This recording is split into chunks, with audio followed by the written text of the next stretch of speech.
नमस्कार। जेके अपडेट के खास मुलाकात कार्यक्रम में आपका एक बार फिर से स्वागत है। दोस्तों, हमारे साथ जो कलाकार हैं वो है वर्षा जम्वाल। आ गया बनजारा मैं चढ़ोनिया ने चूड़ियां वेखी पापी ओथे कि मैं चूड़ियां ने कुड़ियां आवाज पंजाब दी। हो आ गया बनजारा मैं चढ़ोनिया ने चूड़ियां वेखी पापी ओथे कि मैं चूड़ियां ने कुड़ियां मैं भी ओदे कोलों लैना छल्ला पापी नी जदू हो बनजारा कल्ला पापी नी जदू हो बनजारा कल्ला पापी नी जदू हो बनजारा। वर्षा, आपका बहुत बहुत स्वागत है। धन्यवाद। जेके अपडेट्स दिखने सारे व्यूअर्स की मेरी तरफ जय डुग्गर जय मां डोगरी आदाब सत श्री अकाल जय हिंद जय भारत। आऊँ थोड़ी अपनी जम्मू की कुड़ी वर्षा जम्वाल और धन्यवाद करनी है जेके अपडेट्स का अज तुसीं मिगी याद किया है और चेचा अज मिगी इत्थे सादा दिता है तो मिगी बड़ा अच्छा लगा करता। धन्यवाद जी। आप इससे पहले इंडियन आइडियल में भी जा चुकी हैं, हाँ जी।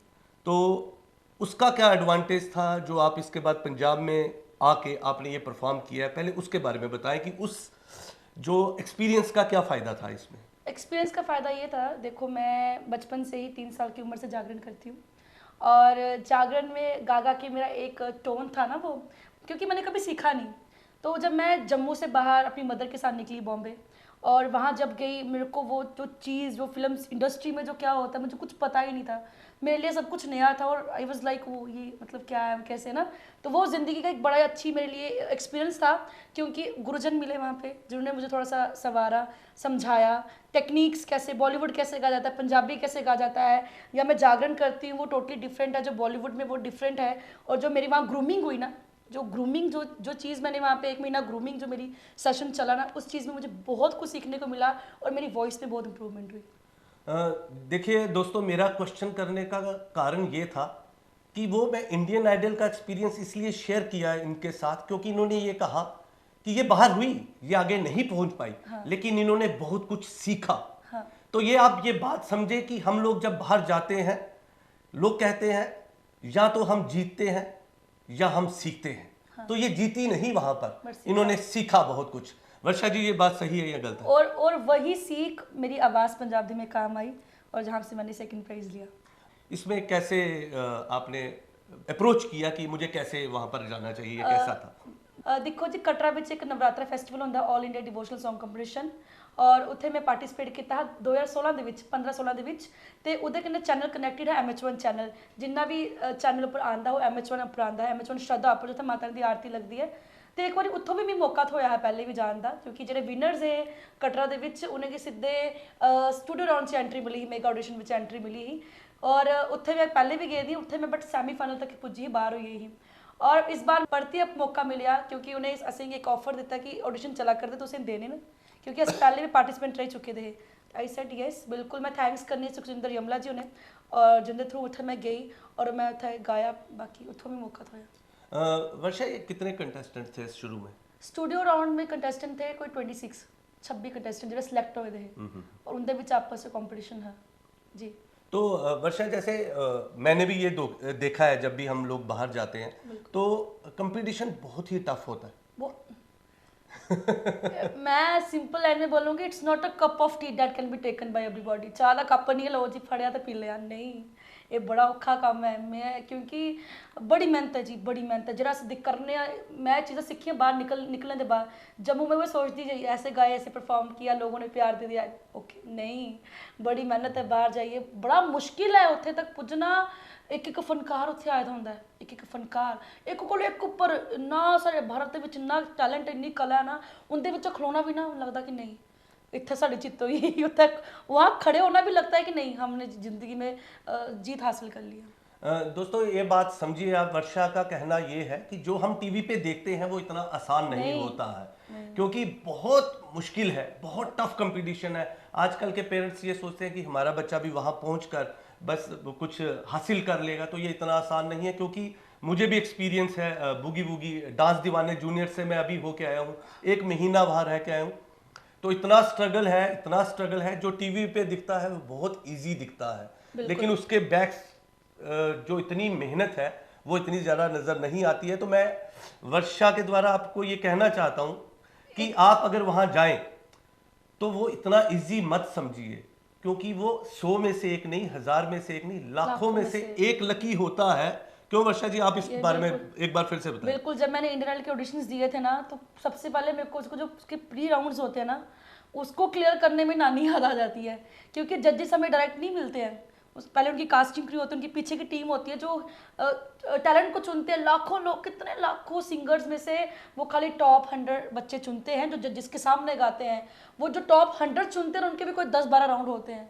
उसके बाद उसके बाद आगे हमें जजेस के सामने जाने का मौका मिलता है और हम गाते हैं, तो वो आपके लिए एक राउंड होता है कि अच्छा वो जजेस के सामने गई, उसके पीछे हमने कितने राउंड क्लियर किए होते हैं जजेस की शक्ल देखने के लिए, वो हम ही जानते हैं। हमारे दौर में क्या होता था कि पेरेंट्स कम सपोर्ट करते थे, बच्चे ज्यादा आगे निकल के आते थे, और वो वही निकल के आते थे जिनमें कुछ इनबॉर्न टैलेंट होता था। ये बात, तो ये बात एक कलाकार ही समझ सकता है जो मैं बात कहना चाहता हूं।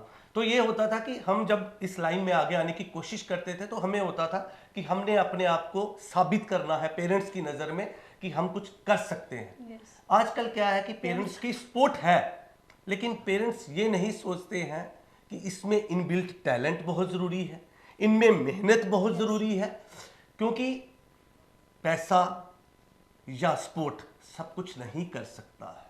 आवाज़ पंजाब दी में आपको किस किस से मुलाकात हुई, किन किन से मिले आप? मैं कहती हूँ जिनको पंजाब की वो गद्दी मिली है, पद्मश्री हंसराज हंस जी, ओह गुड। जसपिंदर नरूला जी, सूफी गायक हमारे हंस अरे जी। क्या बात है, डॉक्टर जसपिंदर नरूला जी, वाह कमाल। हमारे सूफी गायक हंसराज हंस जी के उनके 2 बोल ही हमारे लिए बहुत काफ़ी होते हैं जब वो हमारी प्रशंसा के लिए कुछ कहते हैं। हाँ बिल्कुल। नाम की है वर्षा। वर्षा सर। हाँ, बस सुरां दी बरखा ही हो गई।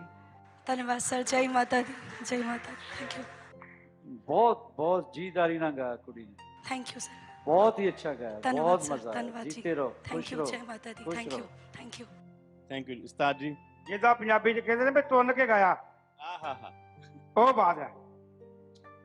बहुत बढ़िया। अच्छा, जैसे वर्षा, जो मेरा एक्सपीरियंस है, जो हमारे ये जी पे जो जी सारे गामा पा इंडियन आइडल हो गया, जैसे हमारे बड़े अच्छे अच्छे कलाकार हैं जम्मू के, जैसे बड़ी अच्छी कलाकार है अंजुषा, हाँ। वो भी जा चुकी है जी सारे गामा पा पे, सोनाली जा चुकी है। हाँ, वॉइस ऑफ पंजाब। अभी इसी बात पे मैं मुबारकबाद देना चाहूँगा हमारे चिराग कोतवाल को, जिन्होंने अभी 2nd रनर अप रहे हैं इंडियन आइडल 2 में। तो वर्षा जी वो भी मेरे हिसाब से प्रशंसा के हकदार हैं। हकदार नहीं, बहुत ज़्यादा हकदार है। उस बच्चे ने, उस भाई, मेरा भाई है वो चिराग, बहुत मेहनत करी उसने, मैंने उसकी मेहनत देखी है, क्योंकि हम जब भी ऑडिशन में जाते हैं साथ में जाते हैं, उनके पापा को बहुत क्रेडिट जाता है। उनके पापा ने हर जगह, चिराग कभी हार नहीं मानता था, पापा कोई नहीं हुआ कोई बात, नेक्स्ट टाइम। घर वाले कभी बोल भी देते ना, अच्छा, और उनके पापा ने बड़ा साथ दिया उसका। उस लड़के ने कोई ऑडिशन नहीं छोड़ा। मैंने कहा, मैं तो जितनी बार ऑडिशन में पार्टिसिपेट किया, कहने के भी सिलेक्शन हो जाती थी। उस लड़के ने पता नहीं कितने ऑडिशंस दिए हैं, कहाँ वो बचपन से लेके आज तक ऑडिशन देते आया है। उसने खाली वहीं के लिए प्रिपरेशन करी, देखो आज मेहनत रंग लाई। अंजुषा की बात कर ली मैंने, सिंगिंग पे सोनाली डोगरा की कर ली, चिराग अभी 2nd रनर अप आया है, यासिर हुसैन जी, और ये हमारी वर्षा जम्वाल आपके सामने बैठी हैं जो 2nd विनर रही हैं अभी। तो जो एक रास्ता है वो खुल चुका है, अब वो नहीं है कि रास्ते खोलने हैं। हमारे बच्चे बहुत दूर तक पहुंच गए। अब धीरे धीरे देखिए कि पहले इंडियन आइडल को हम टक्कर नहीं दे पाते थे, हम जीत नहीं पाए, लेकिन चिराग ने वो भी एक सेट कर दिया कि वो 2nd रनर अप आ चुका है। हाँ। तो अब सिर्फ एक छोटा सा हर्डल रह गया है कि मुझे लगता है अगले कुछ सालों में हमारे जम्मू कश्मीर की प्रतिभा जो है वो हमें विनर बन के भी दिखाएगी। बिल्कुल। और मुझे लगता है हमारी ब्लेसिंग्स उन सभी के साथ हैं। जम्मू में जो आप काम कर रहे हैं, इसमें कैसा रहता है, आपको क्या लगता है, अब जम्मू में क्या चेंजेस आई हैं? काम तो काफ़ी खुल गया है, ये बताइए। जम्मू से देखो, कोविड ने सारा बड़ा साथ दिता है, ठीक है। कोविड के बाद चेंजेस ये आई कि लोगों ने एक ट्रेंड बनाई रहा, डोगरी वैडिंग दे विच डोगरी नाइटां करानियां। डोगरी ट्रेंड करना ना, अपना डोगरी सूटू पाइए शैल इन्ना, मतलब सुथनू पाइए ना, शैल ड्रेसेस पाइए, सजिए सवरिए आंदे ना, स्पेशली डोगरी नाइट रखांदे ना। और सही है। और मैं बड़ा अच्छा लगता मैं वैसे एक बात ये भी कहूँ कि मैंने सबके नाम लिए, लेकिन रुमालो राम जी, अरे वो तो उन्होंने बहुत मेहनत की इस डोगरी कल्चर के लिए, और मैं स्पेशल थैंक्स करना चाहूँगा सरस भारती का भी, क्योंकि उन्होंने अपने फादर की बहुत सपोर्ट की है। हो बिन बंगड़ियां ओ बिन बंगड़ियां सुने हथ मेरे मैं लगे लड़ तेरे ओ बंगा तू ले आई ते छुरुआ बिन बंगड़ियां ओ बिन बंगड़ियां सुने हथ मेरे मैं लगे लड़ तेरे ओ बंगा तू ले आई ते छुरुआ।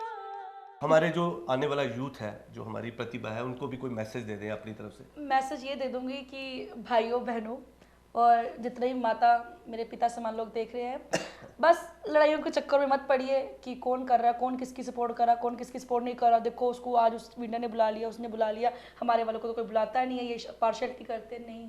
ये चीज़ें ऐसे सोचनियाँ नहीं है, ऐसे सोचना कि ऐसे कम किया करना, अपना काम करते जाओ। देखो मैं एक ही बात बोलूँगी कि कपड़ों को इतने से महकाने की ज़रूरत क्या है, कि कपड़ों को इतने से महकाने की ज़रूरत क्या है। मज़ा तो तब है जब खुशबू आपके किरदार से आए। तो आपके किरदार में खुशबू होनी चाहिए, वो अपने आप हर जगह फैलेगी तो दुनिया आपके साथ होगी। वर्षा, बड़ा बड़ा धन्यवाद। धन्यवाद। ते दोस्तों, अज आस्ते बस इन्ना के।